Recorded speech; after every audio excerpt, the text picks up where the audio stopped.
Going. Okay. Hi, Nancy. How are you today? I'm fine. How are you? I'm good, thank you. Do you mind if I ask you some questions about your background today? No, not at all. Awesome. Could you tell me a bit about where you were born, where your family was born, where they came from? Well, I was born in Windsor, Ontario.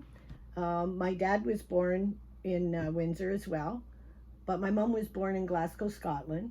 She immigrated to Canada when she was 9. She came over. Actually, it's a very interesting story. She came over on the boat with her sister and her dad, and they were in Canada for about a month or so. My grandpa found a job and found some housing, and at that point, my grandmother and her other 2 sisters came later, and they all joined up in Windsor. So.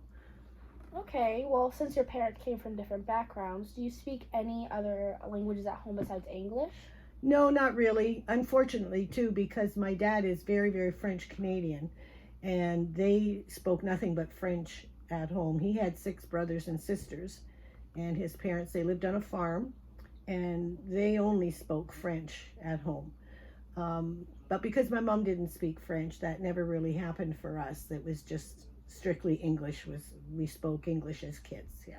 Okay, well, did you keep any traditions as you were a child in your home, or as you raised your own kids? Did you keep any traditions? There's few,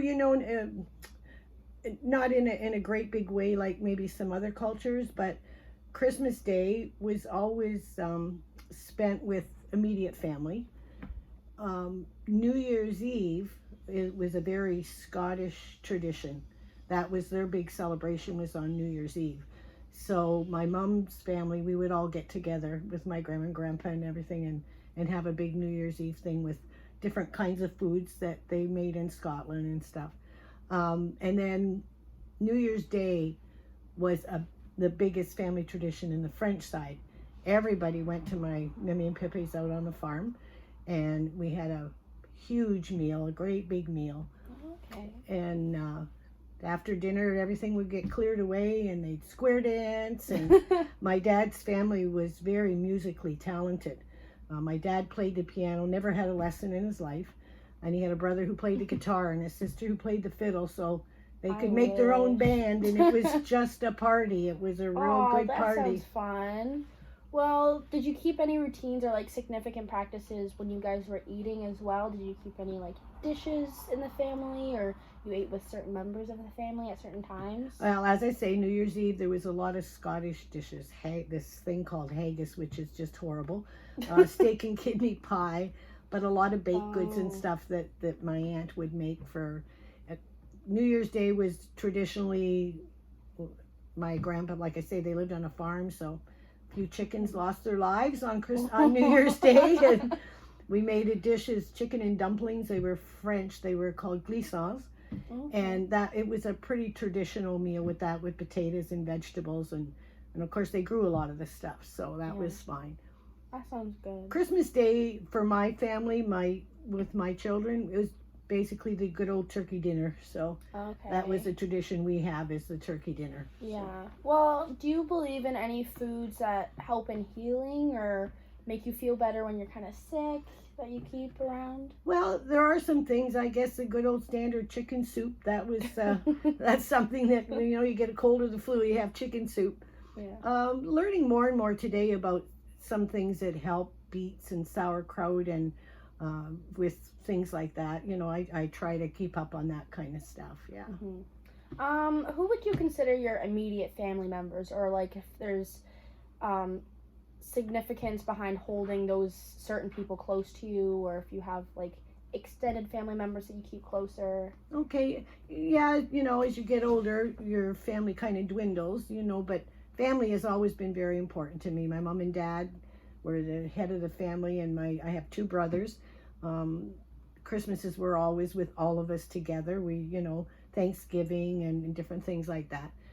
I continue that tradition today with my family. I have 4 kids, and basically we try to get together over the holidays. It may not be on Christmas Day because of schedules and different things, but that's very important. Family is huge to me. Yes. Okay. Well, would you say you have a head of the household, or when you were growing up, if there's a head of the household, or somebody who's more respected or held higher than everybody else?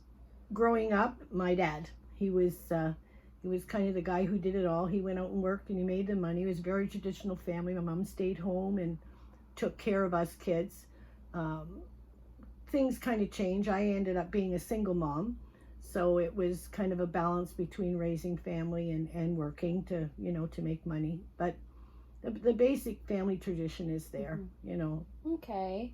Would you say that your family lives closer or further from each other? Did you like pick homes this way due to any like significance, or it just kind of fell? I don't know whether it was on purpose or not, but it has worked out very well for me. All 4 of my kids live in the city. Therefore, I get to see my 8 grandchildren all the time. I think they were brought up with that same notion that family is very important. My grandchildren visit me on a regular basis. We have game nights where we'll get together and play games. Or they'll just stop in and bring me a Tim Hortons coffee and we sit and we talk. It's just, family is really big, and it has carried on down to my children as well.